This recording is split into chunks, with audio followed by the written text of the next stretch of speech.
Жогорку кеңештеги апта жыйынтыгы менен парламент көрсөтүүсү назарыңыздарда. Саламатсыздарбы? Алгач негизги окуялардан кыскача. Жогорку кеңештин төрагасы Асылбек Жээнбеков спикерлик кызматтан кетти. Кыргыз Республикасынын Жогорку кеңешинин төрагасынын ыйгарым укуктарын тапшырам. Ага Ууда жаңы премьер-министр шайланды. Өкмөткө кризиске туруштук берүүгө тапшырма коюлду. Өзүңүздүн ушу иштеп чыккан антикризисный программаңыз барбы? Ошону бизге сунуштайсызбы?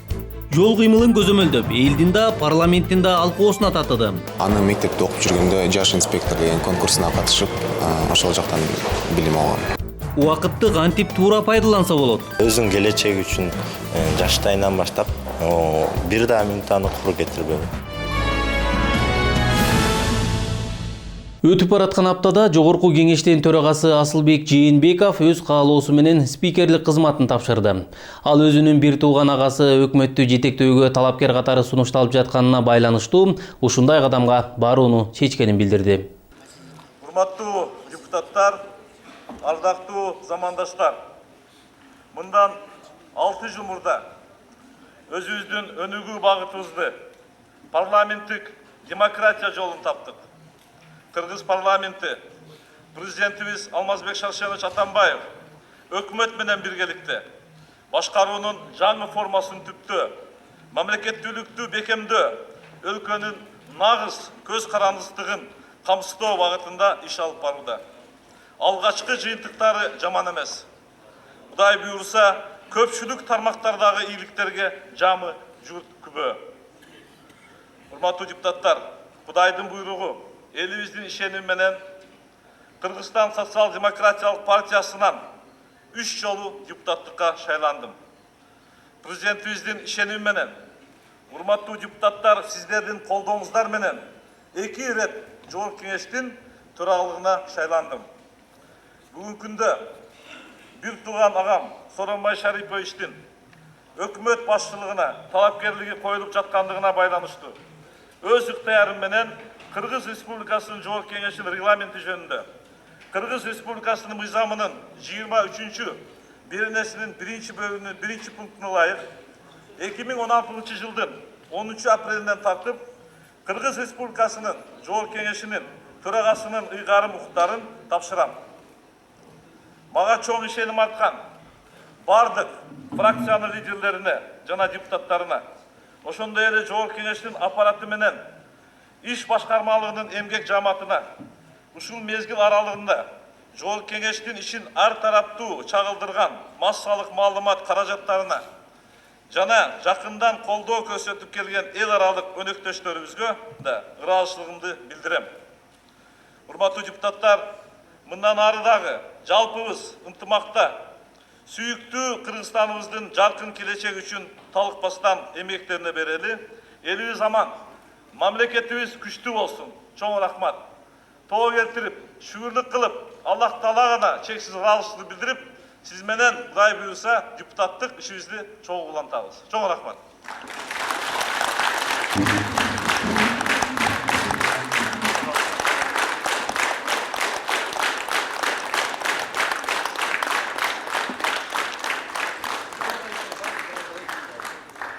Урматтуу депутаттар, Асылбек Шарипович, сизге ыраазычылык билгизебиз. Сиз бактылуу адам экенсиз. Ошол бийликке келип кеткенден кийинкиси башкача болот дегендей өз эркиңиз менен тапшырып бергениңиз бул өтө бактылуулуктун белгиси. Биз сизге ийгилик каалайбыз. Ар дайым Кудай колдоп жүрсүн. Ишиңизге ийгилик, Асылбек Шарипович.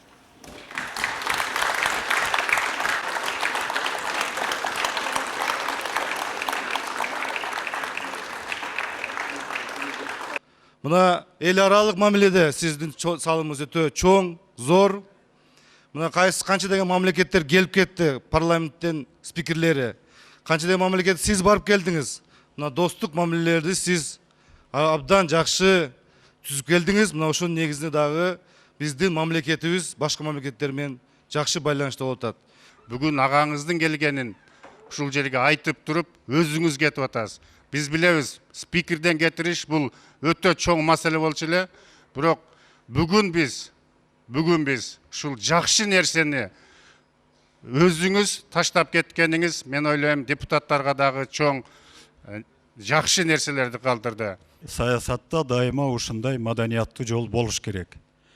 Келечекте дагы биз кол чаап көп жетекчилерди узатышыбыз керек го деп ойлойм да, эгерде ушундай саясий конъюнктура туура келсе.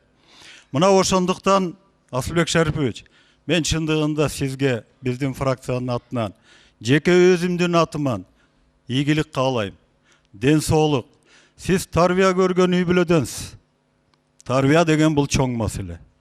Мына ошонуңуздан жазбаңыз. Эң негизгиси ушул сиздин калыстыгыңыз болду да ушул парламентте.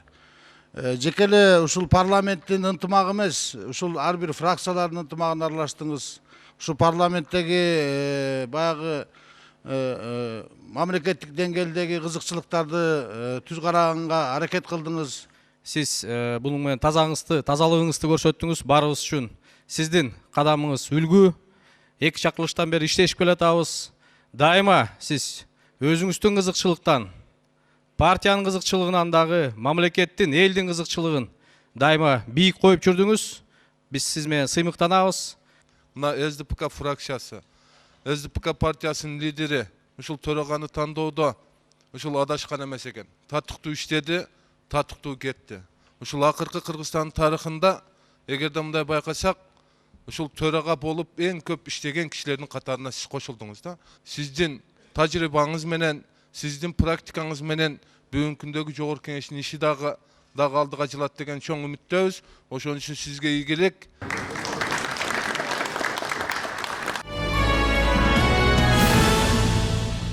Жогорку кеңештин 5-чи жана 6-чы чакырылышына төрагалык кылган Асылбек Жээнбеков парламенттик демократиянын калыптанышына кандай салым кошту? Бул суроону биз мамлекеттик башкаруу маселелери боюнча адиске узаттык. Чыныгы парламенттик демократия ушу 5-чи чакырылыштан башталды. Ага чейинкилердин баары бизде баягы катуу вертикаль президенттик мамлекет болуп келгенбиз. Биз эсибизде да ошо кезде мисалы 5 фракция келип 5 фракциянын 5 кандай ой пикири бар болчу, көз караштары бар болчу. Ошолордун баарын бир багытка багыттап, бир беткей кылдырып, ынтымактуу кармап, ошол эле маалда кандайдыр бир реформаларды жогорку кеңеш аркылуу өткөргөнгө спикердин ролу өтө чоң. Ошон үчүн мен жогору баалайт элем. Асылбек Шарипович ошол маалда өзүн баягы спикер катары, депутат катары, баягы тажрыйбалуу мамлекеттик кызматкер катары өзүн мен оюмча көрсөтө алды деп ойлойм. Сырттан коомчулуктун көзү менен караганда Асылбек Шарипович башка төрагалардан эмнеси менен айырмаланды? Парламенттик демократия деген ошол. Бул баягы идеялардын, концепциялардын, лидерлердин талаш тартышы, күрөшү. Мен оюмча ушул өңүттөн алганда, мен оюмча Асылбек Шарипович мындай өзүн баягы жакшы эле алып барды. Анан эң негизгиси баягы өзүнүн позициясын дагы жашырган жок деп ойлойм. Ошол спикер катары ал калыс болуш керек болсо дагы кечирип койгула, мен дагы депутатмын. Ошон үчүн мен дагы өзүмдүн оюм бар деген нерселерди мага мисалы жакчу. Себеби депутат катары дагы өзүнүн позициясы бар. Фракциянын мүчөсү катары дагы ошол өзүнүн позициясын айтып турганы мен оюмча бул жаман нерсе эмес. Болбосо буга чейинки чакырылыштарда төраганын тегерегинде бир топ, өзүнчө да бөлүнгөн бир топ болуп кармаш жүрүп келбөдү эле. 5-чи чакырылышта, 6-чы чакырылыштын башындагы ишмердүүлүккө Асылбек Шариповичтин орду Албетте, парламенттик демократиядан кайтпайлы. Ушунун өңгүл жолдорунан дагы өтүшүбүз керек. Бул мындан да кыйын убактылар болушу мүмкүн, бирок биз бул жолдон тайбайлы деген терең позициясы дагы мен оюмча ошол коалицияны кармаганга, парламенттик демократияга кийинки кадамдарды таштаганга мен оюмча өзүнүн салымын кошту деп ойлойм. Ошол жаңы келе турган төрага Асылбек Жээнбековдун экс төраганын кандай жакшы ва жетекчилик сапаттарын улантыш керек деп ойлойсуз? Мен ойлойм, баягы конфликттен чыгуу жолдорун Асылбек Шарипович жакшы өздөштүргөн. Себеби конфликт болот, болбой койбойт. Ар бир коллегиалдык органда, саясий органда, тем более официалдуу оппозиция бар жерде, жогорку кеңеш, бизде 2 фракция официалдуу оппозицияда жүрөт. Азчылыкта. Ушундай шартта анан Кыргызстандын баягы саясий маданиятын эске алсак, баягы кээде бир акылга сыйбаган нерселер болуп кетип атпайбы? Конфликт жаралышы мүмкүн. Ошол конфликтти ошол негизги принциптерге шек келтирбей чечүүнүн жолдорун үйрөнгөнүн эгер ошолор алып кетсе кийинки спикерлер, менин оюмча бул жакшы жол болот. Ал ортодо жогорку кеңеш жаңы премьер-министрди шайлап, өкмөттүн курамын бекитти. Ачык добуш берүүдө Сооронбай Жээнбековдун талапкерлигин депутаттар бир добуштан колдоду. Парламент бул өкмөт Кыргызстанды экономикалык оор учурдан алып чыгат деп ишенүүдө. Мындан мурдагы премьер-министр жол курулушуна байланыштуу тендер чырынан улам кызматтан кеткен. Сооронбай Жээнбековдун программасы жөнөкөй. Жаңы өкмөт башчы өлкөнү өнүктүрүү боюнча улуттук стратегияда камтылган олуттуу чечимдер ыраты менен улантыларын айтты. Коррупцияга каршы күрөштү алдыңкы планга чыгарып, мыкты кадрларды тандоону максат кылат. Ал ошондой эле өлкөнүн экономикасын модернизациялоо жана бюджетти натыйжалуу колдонууну көздөйт.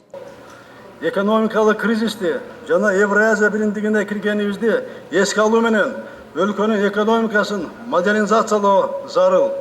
Бул үчүн инвестициялар талап кылынат. Кыргызстан бизнес жүргүзүү үчүн жагымдуу шарттарды түзүшү керек. Өкмөт менчик укугун коргоого жана экономикалык саясаттын туруктуу болоруна кепилдик берет. Ал эми парламент бекиткен өкмөттүн курамы боюнча дээрлик негизги министрлер өз орундарында калып, 3 гана министр алмашты. Алы Карашевдин ордуна вице-премьер-министр болуп, мурунку соцфонддун төрагасы Мухаммедкалый Абулгазиев келди. Өкмөттүн аппарат жетекчилигине мурунку статистикалык комитеттин төрагасы Акылбек Осмоналиев коюлду. Бул кызматта мурда Нурканбек Момуналиев иштеген. Транспорт жана коммуникация министри Аргынбек Малабаев да кызматтан алынып, бул орунду жол тармагында иштеген Зарылбек Айдаров ээледи. Өкмөт ишин алдыга жылдырып кетиш үчүн мен өзүм ушундай сурандым убакыт бергиле деп. Мен өкмөт мүчөлөрүн, кээ-бирин тааныйм, чогуу иштештим, кээ-бирин да байкайын дедим. Эгерде ишти тарта албаса, анда сунуш киргизем деп айттым. Эл өкүлдөрү жаңыдан жайланып жаткан өкмөт башчыга бир катар олуттуу маселелер боюнча тапшырмаларды берди. Алардын ичинде талапкерден антикризистик программаны иштеп чыгууну сурангандар дагы болду. Темир Аргимбаевич өкмөттү жетектеп турганда антикризисный программа алып келем деп, ушу кеткичекти антикризисный программасын көргөн жокпуз да. Ушу сизден өзүңүздүн ушу иштеп чыккан антикризисный программаңыз барбы? Антикризисный программа боюнча мен азыр жаңы келдим. Мына программа иштеп бердик. Ал иштеп, анализдеп, анан кийин оюбузду айтабыз силерге. Сиз келген учурда бүгүнкү күндөгү дүйнөлүк кризистин негизинде Кыргызстандын бюджеттик абалы бир топ начар болуп турат. Ошондуктан кайсы тармакты өнүктүрүү менен ушул бюджеттик кошумча булактарды алып келе аласыз? Биринчи администрированияны күчөтүш керек. Салыктан качкандардын баарын тең токтотуш керек. Евразияске киргенден кийин граница ачылып калды. Ал жактан да мына укук органдарга ишенип көп иштер болуп атат. Мына ал боюнча да иштейбиз. Анан эң негизгиси инвестиция тартып, ишканаларды салыш керек, өнөр жайды көтөрүш керек. Айыл чарбасына кайра иштетүү, өнөр жайды күчөтүш керек. Жумушту тез баштап, мишайт эткен министрлерди алыш керек. Мишайт эткен чиновниктерди аны кайсы партия, фракция колдобосун алышыңыз керек. Ошентип шаршемби күнкү жогорку кеңештин жалпы жыйынында Сооронбай Жээнбеков ачык электрондук добуш берүүнүн жыйынтыгында отурумга катышкан 115 депутаттын макулдугу менен премьер-министр болуп шайланды. Макул 115, каршы жок, баары 115, катталуу 115. Өкмөттүн ишине, сиздин ишиңизге чоң ийгилик. Ага чейин жогорку кеңештин башкаруучу коалициясынын кезексиз жыйыны өтүп, өкмөт башчылыкка Сооронбай Жээнбековдун талапкерлиги бир добуштан жактырылып, колдоого алынган жана анын талапкерлиги парламенттин кароосуна жөнөтүлгөн. Парламенттеги 6 фракциянын баары Сооронбай Жээнбековго ишеним көрсөтүү тууралуу чечим кабыл алган. Депутаттар өкмөт курамы менен түзүмүн оптималдаштыруу, буга чейин кетирилген кемчиликтерди жоюу, парламенттин токтомдору менен суроо талаптарын аткарылуу жүрүмүнө көзөмөлдү күчөтүү, мамлекеттик каражатты сарамжалдуу пайдалануу чараларын көрүү зарылдыгын белгиледи. Реформа жасашыңыздар керек да. Бир кичинекей нерсени айтып берейин, жана коопсуз шаар дегенде коопсуз өлкө деп. Мына аркаңызда ички иштер министринин төрагасы отурат. Баягы тендерди жокко чыгарып туруп, биринчи токтомду коюп туруп, жаңы тендер өткүзүңүздөр. Тендер маселеси боюнча кимди кандай алмаштырбайсыз, бүгүнкү күндөгү жанагы тендер өтүп аткан шарттарды ошону өзүңүз карап чыгып туруп, ошол жерде болгон ар бир жанагы коррупционный жылчыктарды жокко чыгарып туруп, ошонун шарттарын өзгөртүш керек. Өндүрүшкө өзгөчө көңүл буруп, кандайдыр өзгөчө шарт түзбөсөңөр экономикасы эч убакта күчтүү боло албайт. Өндүрүштү өнөр жайды көтөрө турган болсок, сөзсүз түрдө бул тармак алып сатуу тармагындагы, айыл чарбаны дагы, тейлөө кызматындагы жардам бере турган тармак болот. 11 класс бүтүрүүчү 52 000 бүтүрүп атат. Жогорку билимге тапшырган саны 35 000, 20 000 адам жок болуп атат. Жалпы 80 000 адам бир жылда чет жака же кетип атабы, же окуп атышат. Бул деген эмне?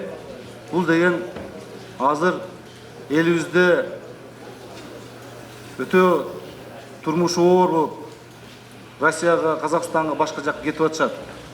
Мен айтканым, региондорго көбүрөөк көңүл бурсаңар. Өзгөчө азыр мына кеп кылып атышат, айыл чарба продукцияларына байланыштуу, сиздин негизги түпкү кесибиңизге байланыштуу маселени көтөрүп атат. Чындыгында Евразияске киргенден кийин элдин баары үмүт арткан, айыл чарба продукциясы ошол жака кетет, экспортубуз айыл чарба продукциясы көбөйөт, дыйкандардын жашоосу, мал чарбасында эмгектенгендердин жашоосу болот деп тилекке каршы биз буга даяр болбой чыктык. Бул багытта ишти күчөтөбүз деп ойлойм. Айта кетсек, Ысык көлдүн жээгиндеги Унаа магистралын куруу боюнча тендер чатагына байланыштуу жыл айланбай мурунку премьер-министр Темир Сариев дүйшөмбүдө кызматынан кеткен. Жаңыдан түптөлгөн Энерго Холдинг компаниясынын милдеттери кандай? Алдыдагы аткарыла турган иштер, жүзөгө ашырылуучу реформалар тууралуу парламенттин отун энергетикалык комплекси жана жер казынасын пайдалануу боюнча комитетинде талкууланды. Теманы кабарчыбыз улантат. Кийинки убактарда кыргызстандыктардын кызыгуусун жараткан орчундуу маселелердин бири энергетика тармагы. Бул багытта кандай иштер аткарылбасын, карапайым калктын көздөгөнү туруктуу тариф жана жарытылуу электр энергиясы болуп келүүдө. Энергетиканын оор абалын эске алуу менен аталган тармакты реформалоо жана ирилештирүү максатында Улуттук Энерго Холдинг компаниясы түзүлүп, алгачкы кадамдарын баштаган. Бул негизинен бирдиктүү стратегия, ишенимдүүлүк жана туруктуулук болот жана эң негизгиси өнүктүрүү, коопсуздук, тейлөө сапаттарын жакшыртуу болуп, энергетикалык тармакты башкаруусунун натыйжалуу системасын түзүү жана системанын иштөө моделин жакшыртуу болуп каралган болчу. Компаниянын негизги максаты өлкөдө электр энергиясын үзгүлтүккө учуратпоо жана электр кубатын берүүчү ГЭСтерди куруу. Ошондой эле тармакка байланыштуу муктаждыктарды жоюу болуп эсептелинет. Өлкөнүн экономикалык приоритеттерине ылайык энергетика тармагындагы инфраструктуралык долбоорлорду тездетүү жана жүзөгө ашыруу каралган жана активдерди жана ресурстарды натыйжалуу башкаруу каралып, башкаруучулук кадрлык курамдардын принциптери менен ыкмаларын өзгөртүү, ашык башкаруу иш аракеттерин жоюу. Өкмөттүн токтомуна ылайык Энерго Холдинг компаниясы экономика министрлигинин алдына берилген. Эл өкүлдөрүнүн айтымында энергетика тармагын экономика министрлигине кошуунун өзү туура эмес. Чарбачылык жагын компания колго алганы менен саясий жагынан жетишпестиктер болот. Бул лейген биздин өнүктүрүү өстүрө турган тармагыбызды чарбасы өзүнчө болуп, саясаты өзүнчө болсо бул туура эмес деп ойлойм да. Ошон үчүн негизинде муну карашыш керек, саясаты дагы чарбасы дагы бир болуш керек деп ойлойм. Ал эми депутат Азизбек Турсунбаев энергетика тармагы өзүнчө министрлик болушу шарт. Бул компания өзүнүн ишин бир жолго салууга көп убакыт талап кылынат деп эсептейт. 4-5 айдан бери документиңер даяр эмес, туурабы? Мына баш аламан болуп атпайбы? Эми негизи Айбек мырза, мына сиз өзүңүз министрликте иштеп жүргөнсүз. Негизи бар белебиз, ушул министрлик илеген чоң министрликти ушул жоюп, ушул Энергетика Холдинг кылганча электр холдинг. Кандай десем, ошол боюнча эле калтырып койсок ушундай баш оруулардын кереги жок болот дейм да. Отраслевой министерство болгону, конечно, биз үчүн ыңгайлуу болот эле, өзүбүздүн ушу отраслевой энергетика министрлиги болгондо. Өзүнчө болгондо жакшы эле дейм, туурабы? Бүгүнкү күндө министерство болгондо дагы холдинг түзүлүп, ошол холдинг алкагында иш алып баруу зарыл. Бүгүнкү күнгө чейин станция как акционердик коом катары өзү отдельно иштеп атат. Распред компаниялар өздөрүнчө отдельно иштеп атышат. НЭСК өзү отдельно иштеп атат. Энерго Холдинг ошонун үстүндө туруп, баш көз болуп, координировать этет.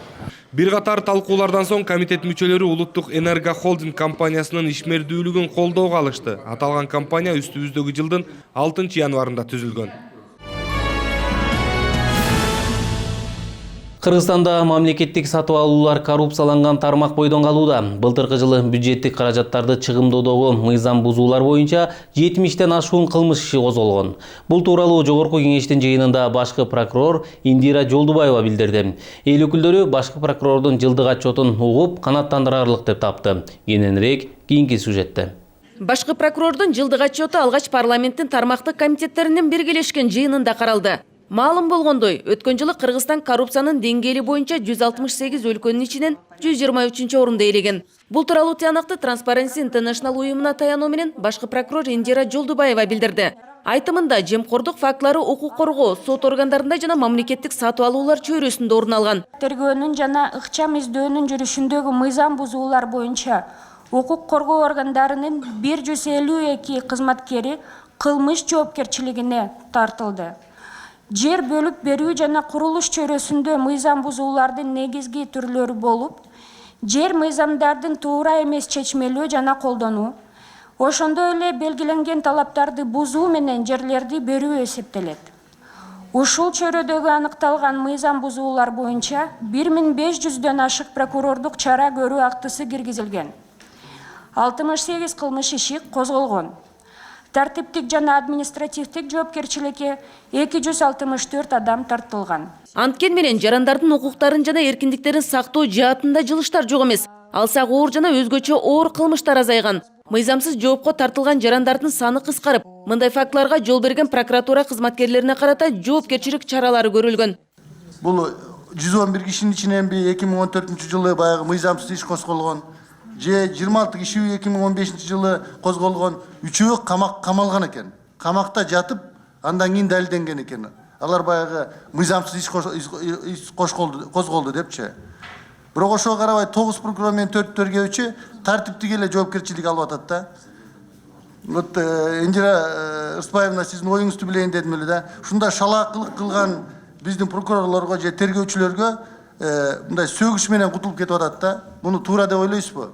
Да, это действительно очень серьезный вопрос на сегодняшний день. Чындыгында бул абдан олуттуу маселе. Бүгүнкү күндө мыйзамсыз иш козгогон прокуратура кызматкерлердин 17си тартиптик жана административдик жоопкерчиликке тартылды.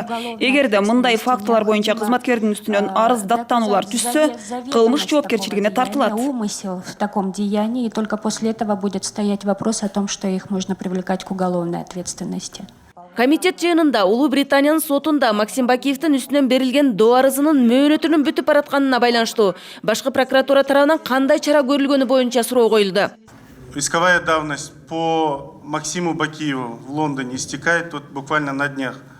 Что сделано органами? Жакында эле массалык маалымат каражаттарында кызуу талкууланган Максим Бакиевке карата козголгон кылмыш ишинин эскирүү мөөнөтүнүн аяктап баратышы боюнча башкы прокуратура кандай аракеттерди кылды? Не вносят такого рода исковое заявление в суды Великобритании. Срок исковой давности истекал 6 апреля. В срок государственного... Максим Бакиевдин үстүнөн доо арыз берүү мөөнөтү 6 апрелде бүтмөк. Мамлекеттик органдар жарандык арыз берүүгө үлгүрүштү. Бул процессте прокуратура көмөк көрсөтүү вазифасын аткарды. Биз өкмөттү жана соттук өкүлчүлүк борборун тийиштүү материалдар менен камсыз кылдык. Бүгүнкү күндө доо арыз жөнөтүлдү. На сегодняшний день иск подан. Талкууда жаш өспүрүмдөргө карата зордук зомбулук боюнча кылмыштарга көзөмөлдү күчөтүү, менчиктештирилип кеткен бала бакча, спорттук жайлар сыяктуу социалдык объектилерди мамлекетке кайтаруу, чет элдик инвесторлордун укуктук кызыкчылыгын коргоо маселелери козголду. Бул жерде менин кесиптештерим да азыр суроо берип кетпеди. Ушу инвесторлорду коргоо боюнча бир жакшы көзөмөл жетишпей жатат деп. Анан мына кече эле жакында Россиянын бир ишкерин атып кетти. Мына бактысы бар экен, ок тийбей калды. Кече мага массалык маалымат каражаттарынан көп журналисттер чыгып сурайт. Бакирин Жамалович, ушундай акыбалда бизге инвесторлор келбейби деп. Сиз ошол маалымат боюнча, ошол факт боюнча кызыктыңызбы? Это дело, конечно же, находится в поле надзора. Бул иш албетте прокуратура органдарынын көзөмөлүндө. Бүгүнкү күндө бул боюнча кылмыш иши козголду. Тергөө амалдары жүрүп жатат. Анын жыйынтыгы боюнча сөзсүз чара көрүлөт. Известно, каковы были причины этого покушения. Башкы прокурордун жылдык отчетун угуу Жогорку Кеңештин бейшембидеги жыйынында улантылды. Эл өкүлдөрү башкы прокуратуранын коррупция менен күрөшүүдөгү аракеттеринин кандай болуп жаткандыгына кызыкты.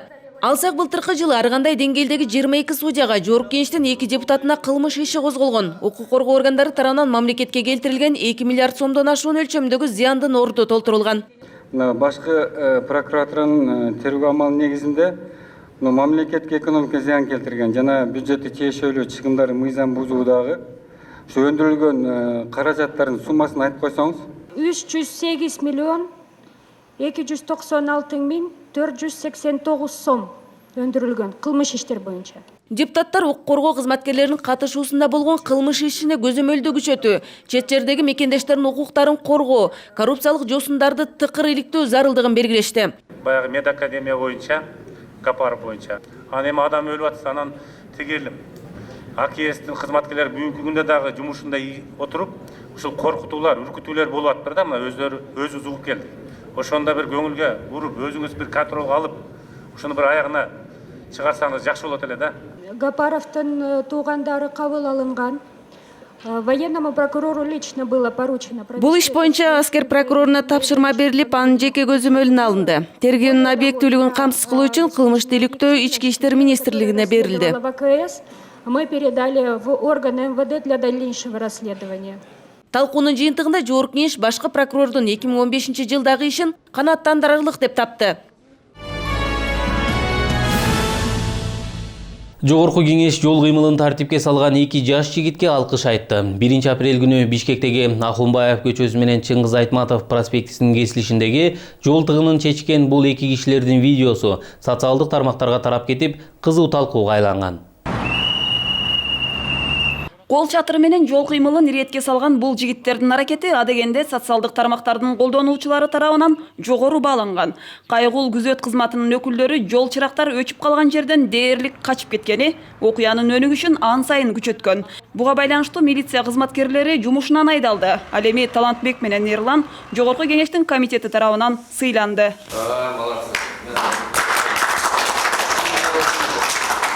Кайгуу милициясы тескерисинче бул ыктыярчылар мыйзамсыз иш кылган, аларды айып пулга жыгуу керек деп чыккан жайы да бар. Бирок эл өкүлдөрү дал ушундай ак ниет балдарды жумушка алуу керек деген ойду айтууда. Ушу балдарды окутуп, жакшынакай кылып, ал эми көп деле болбосо керек, бир 3 ай окуса керек. Ушуларга общественный помощникти берип, андан көрө ушундай турабы? Булар дагы эртең ушундай моменттер болуп калса, мына кийин баягы спорный вопростор болбойт да.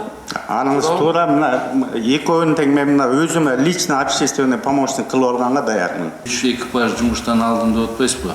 Ошондой кишилерге, кайдыгер кишилерге булар кейип ушул менен жасагандар. Ошон үчүн өзүңүз да туура айттыңыз, ушундай балдарды кызматка алып, ушундай балдарды иштетиш керек. Биздин комитеттин депутаттары баарыбыз демилге көтөрүп, ушул балдарыбызга, жигиттерибизге көңүл буруп коелу деген ушул демилгени көтөрдүк. Сиздер дайыма ушундай активдүү болуп, өзүңүздөрдүн граждандык ушул милдетиңиздерди ушул жакшы нерселерге жумшап, дайыма ушундай үлгү болуп жүрөрүңүздөрдү кааламакчымын. Анткени менен сыйлыктын ээлери өздөрүнүн аракетин каармандык деп деле эсептешпейт. Алардын бири жол кыймылын иретке салуу боюнча окуудан да өткөн экен. Дүкөндөн үйгө бара жаткам, светофорлор иштебей калыптыр. Жолдон өтө албай, көп элдер кыйналып, машиналар пробкада туруп калгандыктан өзүм регулировщиктин эрежелерин жумушун билген үчүн чыгып, ошону өзүм ойдума алып, ошону аны мектепте окуп жүргөндө жаш инспектор деген конкурсуна катышып, ошол жактан билим алгам. 1 апрель күнү эртең менен эле светофор иштебей эле болчу. Ошого байланыштуу кечки 9 чамаларында регулировщиктер жок экен. Анан ошол тарапка келип калсам, Талант деген бала зонтик менен регулировка кылып аттыр да, регулировка кылып аттыр. Анан ошого байланыштуу мен буга жардам берейин деп, ошо жерден жезла менен ышкырыктап алып бердим да. Аны мен алып барып бергенден кийин бул бир где-то 10 мүнөттөн кийин бул чарчаганбы же суу болгонбу, жеке чыгып келди да. Чыгып келгенде карасак кайра ошак пробка болуп калды. Анан ошону өз мойнума алып мен чыгып, анан ошактан регулировка кыла баштадым. Кандай болгон учурда дагы жаш өкүлдөр миңдеген замандаштарына атуулдук жоопкерчилик деген эмне экенин далилдегенсиди. Апта ичинде мындан башка дагы көптөгөн маселелер жогорку кеңештин талкуусунда болду. Алар тууралуу апта хроникасынан көрүп алалы. 11 апрель дүйшөмбү бюджет жана финансы боюнча комитети Ош жана Жалал Абад шаарында катуу таштандылар тутумун жакшыртууга багытталган Кыргыз Республикасы менен Европа реконструкциялоо жана өнүктүрүү банкынын ортосунда түзүлгөн гранттык макулдашуунун долбоорун жактырды. Спорт тармагына бөлүнгөн бюджеттик каражаттын 3% параолимпиадалык спорт жөнүндө мыйзамдын аткарылышына сарпталат. Бул тууралуу мыйзам долбоорун социалдык маселелер, билим берүү, илим, маданият жана саламаттыкты сактоо боюнча комитети экинчи окууда жактырды. Жогорку кеңештин төрагасы Асылбек Жээнбеков Бириккен Улуттар уюмунун туруктуу координатору Александр Аванесовду жана Швейцариянын элчиси Рене Холленштайнды кабыл алды. Тараптар Кыргызстандын Швейцария жана Бириккен Улуттар уюмунун системасы менен кызматташуусун өнүктүрүү, ошондой эле Бириккен Улуттар уюмунун 2030 жылга чейин белгиленген туруктуу өнүктүрүү максаттарындагы багыттарды ишке ашыруу маселелерин талкуулашты. 12 апрель шейшемби эл аралык иштер, коргоо жана коопсуздук боюнча комитети Кыргызстан менен Сербиянын ортосундагы визасыз катташуу боюнча эки тараптуу келишимди жактырды. Мындан тышкары комитет Кыргыз Республикасынын Жапониядагы элчиси кызмат ордуна сунушталган Чыңгыз Айдарбековдун талапкерлигине макулдук берди. Жогорку кеңештин конституциялык мыйзамдар, мамлекеттик түзүлүш, сот укуктук маселелер жана Жогорку кеңештин регламенти боюнча комитети Жогорку соттун төрайымынын ар жылдык маалыматын угуп парламенттин кароосуна жолдоду. Укук тартиби жана кылмыштуулук менен күрөшүү боюнча комитет ички иштер органдарын реформалоонун жүрүшү жөнүндө Кыргыз Республикасынын ички иштер министринин маалыматын угуп эске алды. Экономикалык жана фискалдык саясат боюнча комитетинде АСАГа боюнча мыйзамдын күчүнө кирүү мөөнөтүн 2019 жылга чейин узартуу демилгеси каралды. Ага ылайык автотранспорт каражаттарынын ээлеринин жарандык укуктук жоопкерчилигин милдеттүү камсыздандыруу жөнүндө, турак жайларды өрттөн жана табигый кырсыктардан милдеттүү камсыздандыруу мыйзам долбоорунун концепциясын колдоого алды. 13 апрель шаршембиде Жогорку кеңештин төрагасы Асылбек Жээнбеков ыйгарым укуктарын өз ыктыяры менен тапшырды. Жогорку кеңешке премьер-министрлик кызмат ордуна Сооронбай Жээнбековдун талапкерлиги сунушталды. Парламенттин тармактык комитети менен дээрлик бардык фракцияларында өкмөт башчылыкка сунушталган талапкер жактырылды. Ушул эле күнү Жогорку кеңеш өкмөттүн жаңы түзүмү менен курамын бекитти. Жогорку кеңеш Кыргызстан менен Румыниянын ортосундагы визасыз катташуу боюнча келишимди ратификациялады. Акча алмаштыруу жайларынын жоопкерчилигин көтөрүү максатында иштелип чыккан Кыргыз Республикасынын администрациялык жоопкерчилик жөнүндө кодексине сунушталган өзгөртүүлөрдү Жогорку кеңеш экинчи окууда кабыл алды. Иш милдетин аткаруу учурунда майып болгон жумушчуларды социалдык жактан коргоого багытталган мыйзам долбоору экинчи окууда колдоо тапты. 14 апрель бейшембе Бишкек Ош жолунун айрым коркунучтуу участкаларына таш менен көчкүдөн коргой турган галереялар курулат. Эл аралык маанидеги жолдорду жакшыртууга арналган макулдашуу долбоору экинчи окууда колдоого ээ болду. Көп патирлүү турак жайларды өз багытынан башка максатта ижарага берген жарандарга 5000 сомдон 100.000 сомго чейинки өлчөмдө административдик айып салынат. Бул тууралуу администрациялык жоопкерчилик жөнүндө Кыргыз Республикасынын кодексине өзгөртүүлөрдү киргизүү жөнүндө мыйзамынын долбоорунун концепциясы кабыл алынды. Мамлекетке караштуу имараттарды ижарага берүүдөн түшкөн каражаттын 50%-ын мекеменин өзүндө калтырып, 30%-ын республикалык бюджетке которуу демилгеси экинчи окууда колдоого ээ болду.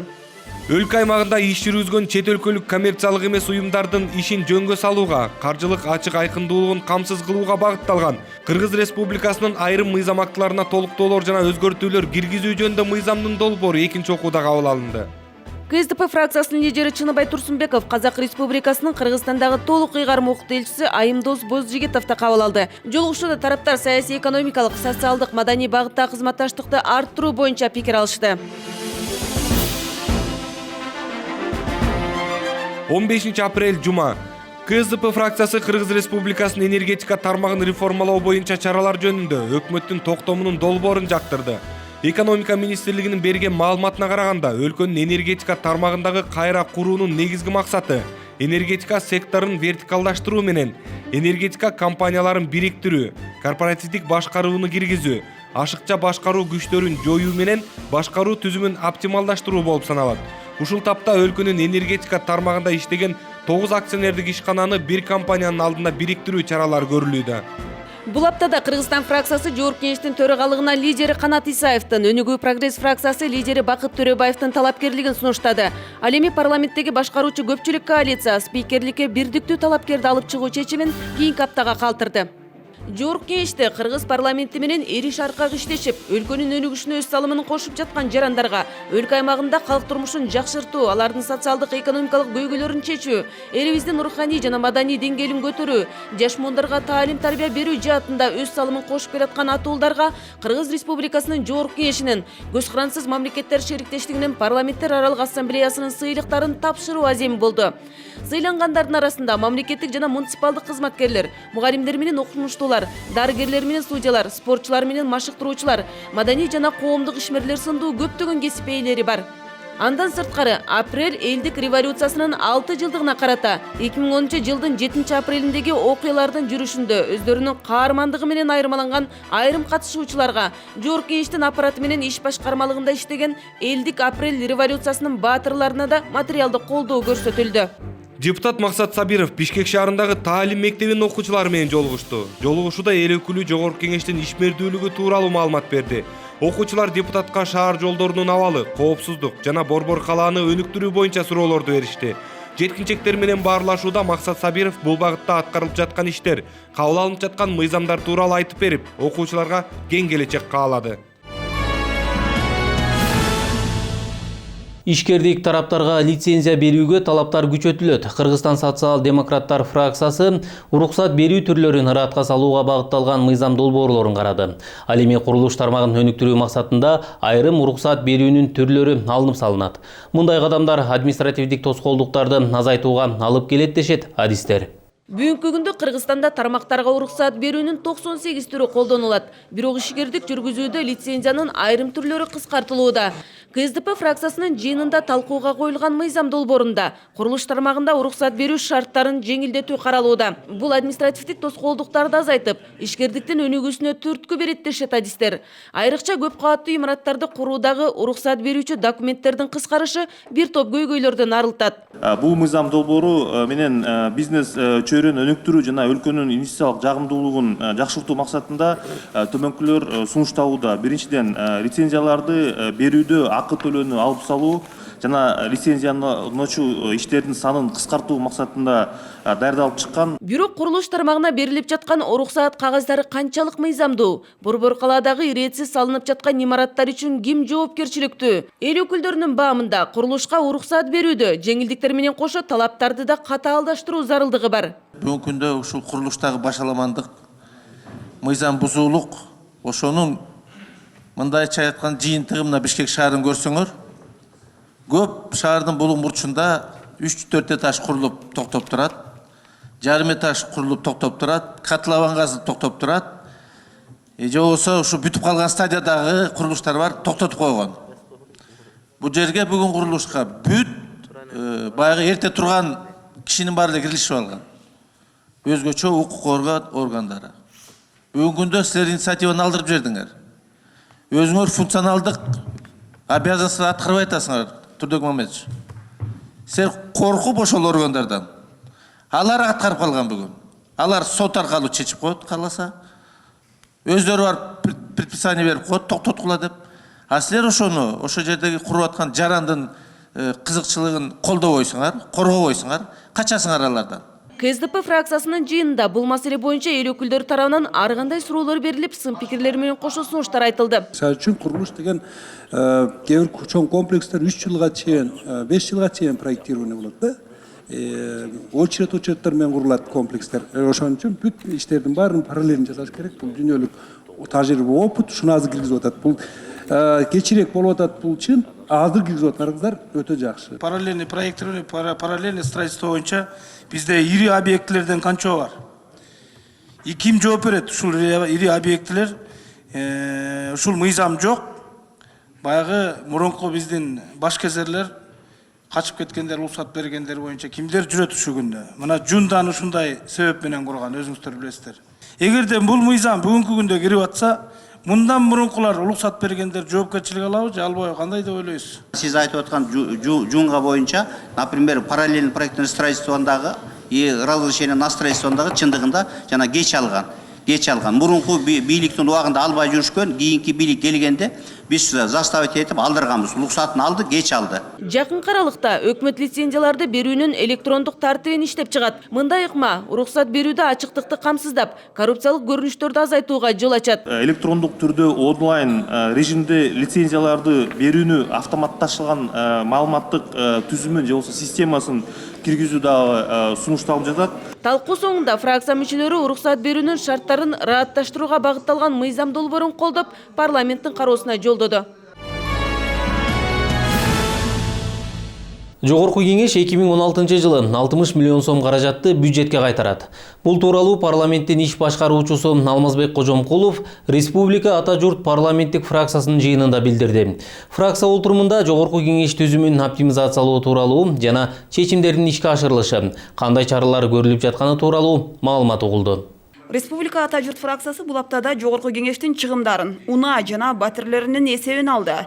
Фракция башчысы Өмүрбек Бабанов оптимизация болгондон кийин жогорку кеңеш канча каражат үнөмдөгөнүн сурады. 2016 жылкы жогорку кеңештин бюджети канча болчу жана биз токтом кабыл алганда канчага кыскарды? Экономия 15 жылы 26 миллион 781 миң сом болду. Ошондо 784 миллион бергенбиз. Жылдын аягында бул дагы оптимизациянын негизинде сөзсүз кыскаруу болот. Биздин прогноз боюнча дагы бир 30га жакын миллион биз экономияны бюджетке возвращать этебиз. Ал эми депутат Кенжебек Бокоев эл өкүлдөр баш тарткан унаалар менен батирлердин тагдырына кызыкты. Канча автомобиль бар эле кызматтык автоунаа, азыр канчасы калды? Калганы эмне болду? Бүгүнкү күндө жанагы сиздер кабыл алган чечимдин негизинде бошогон машинелерди баягы кайрылган каттын негизинде башка гос органдарга берилип жатат, берилип бүттү. Кенжебек Сатынкулович, биз өзүбүз чечим кабыл алып, өзүбүз билип иш кылбайбыз. Биз токтомдун негизинде эле иш, токтом кабыл алып бергенсиңер, ошо токтомдун негизинде иш алып барып атабыз. Жанагыны мен дагы бир жолу айтып коеюн, бизде мындай персональный отделдерге бекилген жок. Ар бир унаа менен батирден эсебин алган эл өкүлдөрү аларды сатып салуу керек деген да сунуштарын айтты. Алардын пикиринде унаалар башка мекемелерге өткөн күндө да пайдасынан зыяны көп дешет. Эл өкүлдөрү өкмөт тараптан эч кандай үнөм болбой жатканын кошумчалады. Биздин кылып аткан иш аракетибизди өкмөт бизге подотчетин болгондон кийин өкмөткө дагы ушундай эрежелерди киргизсин депчи. Бул эмне деген өкмөт бизден алып туруп өзүнө биздин иш чарбалыктан алып туруп өздөрүнө башка өкмөттүн мекемелерине берген деген бул эмне деген нерсе? Ушуну көзөмөл кылышыбыз керек, өкмөттөн сурашыбыз керек ушуну. Өкмөттү да бүт карап чыксак. Так комиссия түзгөндө ар бир министерствонун үстүнөн. Себеби бизге жеткен маалымдар боюнча кичинекей отделдин да башчысы, анын замы да служебный машина менен жүрөт да. Ошонун секретаршасы бар, кээ биринде бирден эмес 4төн помощниктери бар экен. Бул начальник управления эмес, зав отделдерде эле да.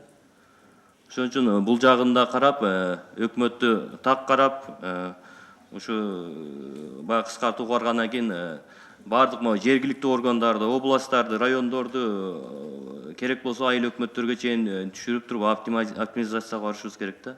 Фракция башчысы Өмүрбек Бабанов болсо шаардын ар башка аймагында жайгашкан 7 батирди да сатыкка коюу керек деген сунуш кийирди. Квартира боюнча айтылып атат. Урматтуу депутаттар, биздин негизги реформаларыбыз депутаттар жон тери менен карапайымдын жашоонун сезиш керек.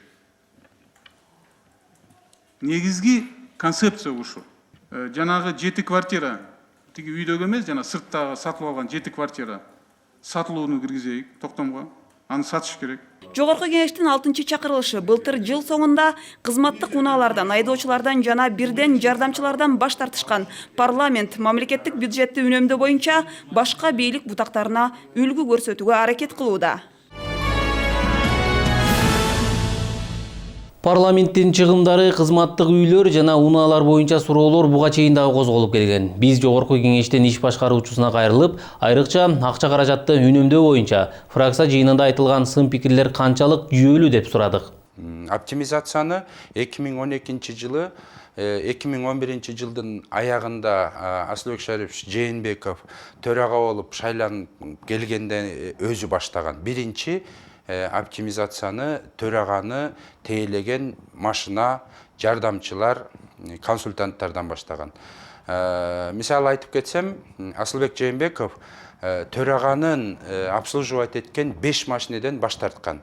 Бул 2,5 миллион жылына 2,5 миллион сом үнөмдөлгөн. Ошондой эле советниктерден, жардамчыларынан баш тарткан, буга 4 миллиондон ашык үнөмдөгөн төрага. Ошондон кийин кыскача айтып кетсем, 12 жылы 142 штат кыскарган. 13 жылы 6 штат кыскарган. Анан 15 жылы ноябрда 162 штат кыскарды да.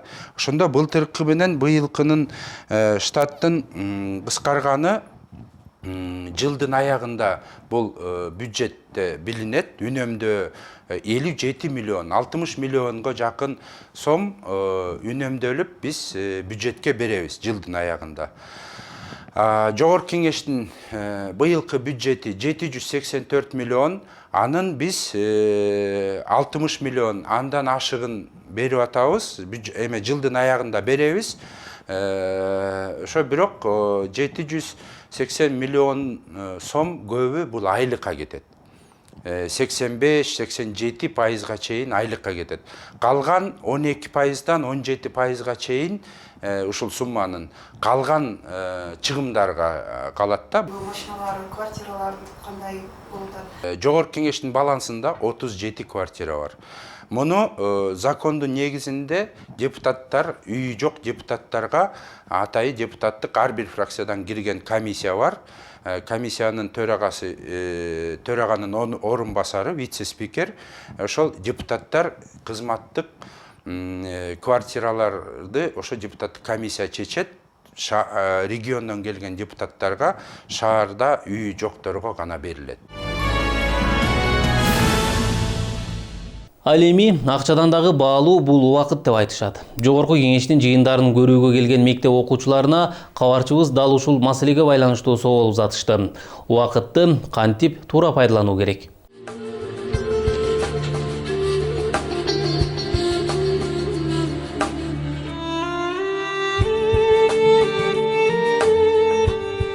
Убакыт бул учкан куш.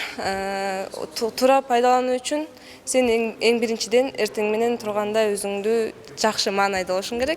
Андан кийин ар бир ишти өз иретинде аткаруу керек. Ошондо гана убакыт туура пайдаланат деп ойлойм.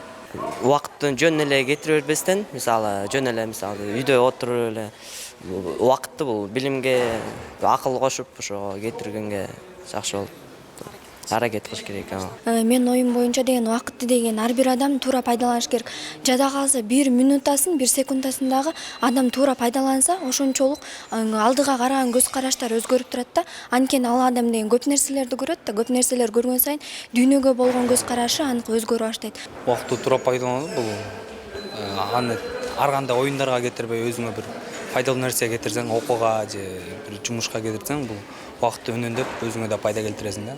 Жөн эле жүрөрсөң, бул убакыттын текке кетип, эчтегенин пайдасы жок болуп калат. Мисалы, ар бир адамдын өзүнүн убакыт сааты болот. Мисалы, азыркы биздин өзүбүздүн милдетибиз окуу. Көбүнчөсүн балдар үйүнө баргандан кийин үйүндө отуруп эле убакыт өткөрөт да.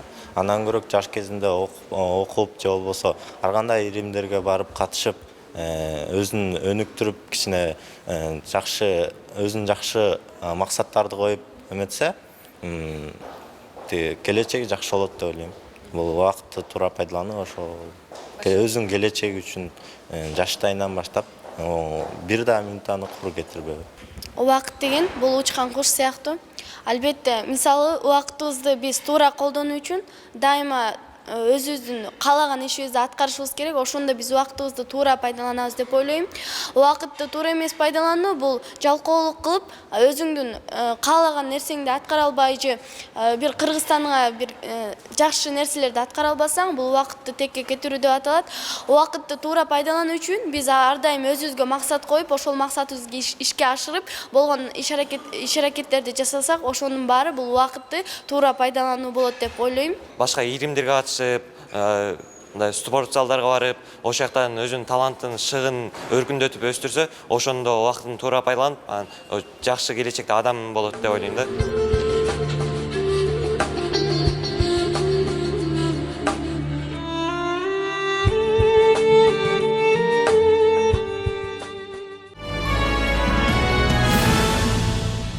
Ушуну менен жогорку кеңештен басма сөз кызматы даярдаган көрсөтүүбүздү жыйынтыктайбыз. Берүүнү мен Канат Курманбеков алып бардым. Саламатта туруңуздар.